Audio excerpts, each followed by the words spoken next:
بڑا ریلیف دیا گیا ہے اور ہم نے دیکھا کہ نواز شریف کے شریک ملزمان مریم نواز اور کیپٹن طاہر صفدر کو اپیل منظور کر کے ان کو بھی بری کر دیا گیا ہے۔ کس طرح سے آپ اس فیصلے کو دیکھ رہے ہیں؟ بسم اللہ الرحمن الرحیم۔ میں بارہا یہ کہہ چکا ہوں کہ یہ جو ہمارا نیب کا ادارہ ہے اسے پولیٹیکل انجینئرنگ کے لیے، پولیٹیکل وکٹمائزیشن کے لیے، اپنی ایگو کی سیٹسفیکشن کے لیے، کسی کو راستے سے ہٹانے کے لیے استعمال کیا جاتا ہے۔ وہ ماضی میں بھی ایسے ہوا اور ماضی قریب میں بھی ایسے ہوا کہ میاں نواز شریف کو 2017 میں ان کیسز میں سزا دی گئی اور ایک جو گورنمنٹ چل رہی تھی، جو پاکستان کے حالات بھی بہتری کی طرف جا رہے تھے، اسے ہٹا کے ملک کو آپ نے ڈیریل کیا، ملک کا نقصان کیا گیا۔ اور میں جب یہ مریم صاحبہ کا اور کیپٹن صفدر صاحب کا کیس وہاں پہ زیر سماعت تھا اسلام آباد ہائی کورٹ کے ڈویژن بینچ کے سامنے، اسی بینچ کے سامنے جس نے آج میاں نواز شریف کو بری کیا، تو وہاں بھی جو نیب کا ادارہ تھا وہ بری طرح سے ناکام ہوا ان کے خلاف وہ کیسز ثابت کرنے میں۔ اور بار بار جب ہائی کورٹ کہتی جی کہ آپ کے پاس کوئی کوجنٹ ریزن نہیں ہے، کوئی کنونسنگ ایویڈنس نہیں ہے، آپ کے پاس کوئی آئیوٹا آف ایویڈنس اویلیبل نہیں ہے which connects the accused with the commission of the crime, تو نیب نے 1 سال کے اندر 6 پروسیکیوٹرز تبدیل کیے، اسے ڈیلے کرتے رہے، لیکن الٹیمیٹلی وہ وہاں سے بری ہوئے۔ ان کیسز کی سماعت کے دوران بھی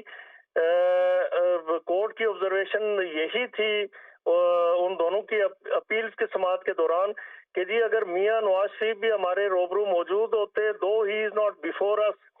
تو آپ ان کے خلاف بھی ہمیں نہیں لگتا کہ کوئی جرم ثابت کر پاتے، انہیں بھی اس جرم سے منسلک کر پاتے، اسے کنیکٹ کر پاتے۔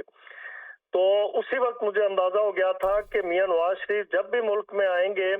تو وہ ان کیسز میں بری ہو جائیں گے۔ اور آپ نے دیکھا، پوری قوم نے دیکھا کہ جب وہ آئے تو نیب سے جب پوچھا گیا کہ اگر ریفرنسز میں کوئی فورس نہیں تھی، کوئی جان نہیں تھی، کوئی سبسٹانس نہیں تھا، تو آپ نے کیوں انہیں امپلیکیٹ کیا، کیوں انہیں انوالو کیا، کیوں انہیں چارج کیا؟ تو اس کا جواب ان کے پاس یہ تھا جی کہ نیب نے اس میں انویسٹیگیشن کی ہی نہیں، یہ ایک جے آئی ٹی بنی تھی اور یہ ٹاک آف دی ٹاؤن ہے کہ وہ جو جے آئی ٹی تھی کسی واٹس ایپ کال کے نتیجے میں بنائی گئی، اور اس جے آئی ٹی نے پھر جو اس کی فائنڈنگ تھی اسے نیب ریفرنس میں کنورٹ کرتے ہوئے کورٹ کے روبرو ان لوگوں کو پیش کیا گیا، اور اس ریفرنس میں یہ لوگ چارج ہوئے اور پھر سزائیں بھی ہوئیں۔ اب اس طرح سے آپ دیکھیں کہ جس ملک کے اندر اس طرح کے حالات ہوں، آپ ایک انویسٹیگیٹنگ ایجنسی کو، احتساب کے ایک بڑے ادارے کو اس طرح سے اپنی خواہشات کی تکمیل کے لیے، اپنی ایگو کی سیٹسفیکشن کے لیے کسی کو گرانے اور کسی کو لانے کے لیے استعمال کریں گے تو پھر رول آف لا کی بات نہیں ہو سکتی۔ لہٰذا ضرورت اس بات کی ہے کہ اس نیب کے ادارے کو فعال کرنے کے لیے، اسے بہتر کرنے کے لیے بہت ساری ریفارمز کی ضرورت ہے، اور اسے مکمل طور پہ انڈیپینڈنس دی جائے